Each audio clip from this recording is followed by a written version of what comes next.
Gadwal ZP chairman Saritha మనతో ఉన్నారు. Madam, ఏంటి మీరు అధికార బీఆర్ఎస్ పార్టీ వీడడానికి కాంగ్రెస్లో చేరడానికి సిద్ధమయ్యారు? అసలు ఏంటి కారణం?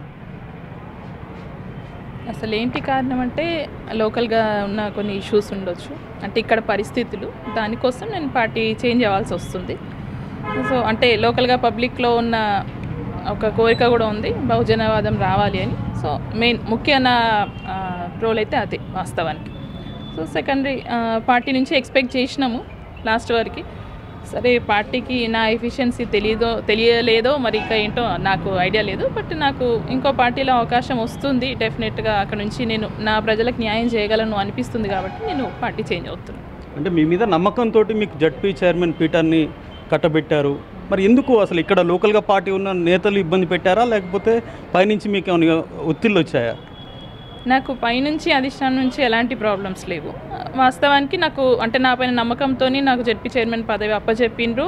అండ్ నేను నా 4 ఇయర్స్లో కూడా ఎక్కడ కూడా నా పార్టీకి కానీ నా ప్రజలకు కానీ అన్యాయం చేయకుండా న్యాయం చేసిన, దాంట్లో ఎలాంటి డౌట్ లేదు. సో లోకల్గా ఒత్తిళ్ళు అంటే ఇంకా అది అందరికీ తెలిసిన విషయమే. ఇక్కడ ఉన్న ఒత్తిళ్ళు ఏంటి, ఇక్కడ పరిస్థితులు ఏంటి అని ప్రతి ఒక్క పిల్లల దగ్గర నుంచి ముసలోళ్ళ దాకా కూడా ఇప్పుడు గద్వాల జిల్లాలో చర్చలు నడుస్తున్నాయి. సో టైం వచ్చినప్పుడు అన్నీ బయటకు వస్తాయి. సో అప్పటి వరకు నేను దాని మీద కామెంట్ చేయదలుచుకోవాలి. అంటే ఇక్కడ పార్టీలో ఉన్నటువంటి పరిస్థితిని అధిష్టాన పెద్దలకు కానీ జిల్లాలో ఉన్నటువంటి మంత్రులకు కానీ చెప్పలేదా మీరు ఎప్పుడు? అన్ని విషయాలు అందరికీ తెలిసిందే. బట్ కొన్ని పరిస్థితుల్లో ఎట్లా ఉంటుందంటే అటు ఈ చేయి నరుక్కోలేరు, ఆ చేయి నరుక్కోలేరు అన్న విధంగా కొన్ని ప్రాబ్లమ్స్ ఉండేవి. బట్ ఇట్స్ ఓకే, ఏది జరిగినా మా మంచికే అనుకుంటున్నాను. నా ప్రజలకి ఇక్కడ నుంచి న్యాయం జరుగుతుంది అనిపిస్తుంది. సో డెఫినెట్లీ నేను అందులో వెళ్తున్నాను, అంతే, అంతకు మించి ఇంకేం లేదు. అంటే పార్టీనే విడుతున్నారా, పార్టీ ఇచ్చినటువంటి పదవిని కూడా వదిలేస్తారా?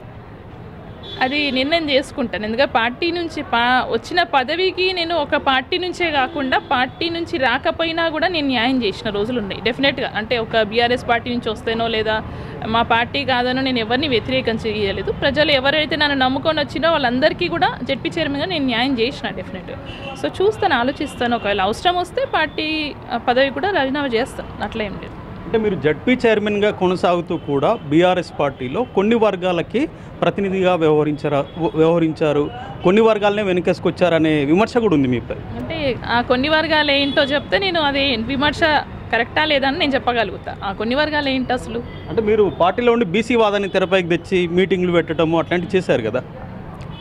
పార్టీలో ఉన్న పార్టీలో లేకపోయినా బీసీ వాదం, బహుజనవాదం అనేది నాకు ఫస్ట్ నుంచి ఉన్న ఆలోచనే. సో నేను సపరేట్గా మీటింగ్లు పెట్టి బహుజనవాదాన్ని రెచ్చగొట్టింది అయితే ఎక్కడ లేదు.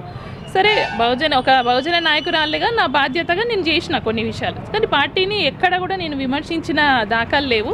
అది ఎక్కడ మీరు ప్రూవ్ చేసినా నేను దానికి ఎక్స్క్యూజ్ అడగడానికి నేను రెడీగా ఉన్నాను. సో పార్టీని ఎప్పుడు కూడా బహుజనవాదం కోసం నేను నా పార్టీని కించపరచలేదు. ఎంతమందితో జాయిన్ అవుతున్నారు కాంగ్రెస్ పార్టీలో? మీతో కలిసి వచ్చేవారు ఎవరు?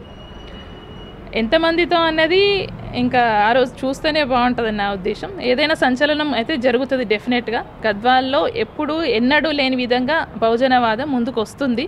సో ఇదొక అంటే బహుజనవాదానికి ఒక శుభసూచకంగా భావిస్తున్నా డెఫినెట్గా. సో మొత్తం మీద గద్వాల బీఆర్ఎస్ పార్టీలో నెలకొన్నటువంటి పరిస్థితుల కారణంగానే తాను పార్టీని వీడుతున్నానని చెప్పేసి సరిత స్పష్టం చేస్తున్నారు.